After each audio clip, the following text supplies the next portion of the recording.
Yes, there's deep concern. This is the first time that hostages have emerged looking evidently wan, very frail.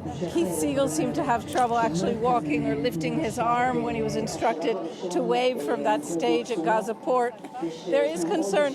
It's also probably worth mentioning in his case, he has known to be in very bad, frail health for a long time. We know that one of the hostages released 2 weeks ago, Emily Damari, was aware of his condition and requested for him to be released in her place. Hamas refused that, and we also know that at the time that his wife, who was kidnapped with him, when Aviva Siegel was released in November 2023, she described him in very poor health. She described having been given one pita bread a day to eat and cutting it in half and hiding the second half so that her husband would have something to eat. So there are major concerns for his health, but all three of these men released today appear to be in some medical stress. Yeah, and you mentioned Keith Siegel's wife, Aviva. She, of course, launched this high-profile campaign to try and get Keith and other hostages freed. That's right. She and their daughter, one of their children, Shir, have been almost ubiquitous, not only here in Israel in the public sphere, but in the United States. And it's interesting to see how families of Israeli hostages feeling that they've basically, in some ways, been forsaken by their own government. Those who had access to other governments, such as the Siegel family, where Keith was American-born, have really turned very actively, both to the Biden administration and now with intense contacts with the Trump administration to help release. I would say the same is true for Franco-Israeli citizens who have felt supported and been, as we saw here publicly, supported by the French government in a way that the Israeli government has simply not managed to do or chosen not to do for the families of hostages here in place. Another family reunion that will be taking place soon. The French-Israeli Ofer Calderon released earlier this Saturday.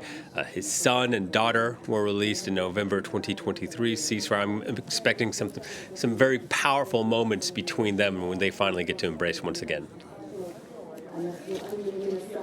Right. I'm not sure we're going to actually see those images or see them quickly. There has been a bit of a shift here in Israel. If the first hostages, the images of them first encountering their families, these incredibly intimate scenes, every whimper, every glance, these were broadcast and released by the Israel government press office that had cameras waiting for them in the rooms.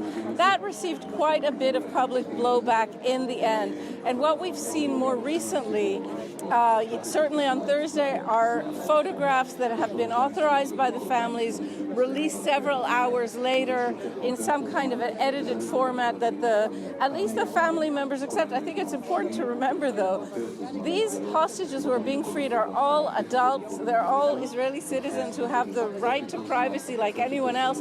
And over the last few days, the way this has been covered has begun to be perceived as a real invasion of privacy.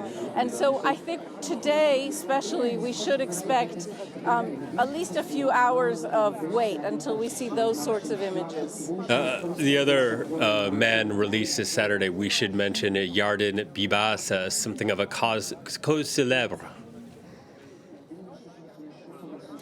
Very much. Yarden Bibas has become a cause célèbre. He's a 35-year-old man. He is married to Shiri and the father of Ariel, who today is 5 if he's alive, and Kfir, who was taken hostage when he was just 8.5 months old. The images of Shiri Bibas sobbing, struggling as she's dragged out of her home in a nightie, clutching her 2 small babies to her chest. These images have really become iconic, I think not just in Israel, but around the world. There have been all kinds of red-headed homages all over the world, especially on the birthdays of these 2 boys. And we really know nothing about their fate, though there is major, major concern across the board. Hamas announced that they were dead and that they had been killed by an Israeli airstrike more than a year ago, but there's been no news since. Okay, and the next test, Noga, it appears for Israel and Hamas will come tomorrow. Talks expected to resume on the next stage of the ceasefire. What details do you have on that? Well, we don't have a lot of details, but we do know from Steve Witkoff, Donald Trump's Middle East envoy who was here until yesterday, that the Trump administration is holding firm and demands that those talks resume. Prime Minister Netanyahu and many of his top ministers have said, some explicitly, that there will not be a phase two, that Israel will not return to these negotiations and certainly not withdraw from Gaza. That would leave 65 Israeli hostages, living and dead, all of them men, many of them young men, soldiers, conscripted soldiers, stuck in Gaza for an indefinite future, and that has caused an uproar in Israel.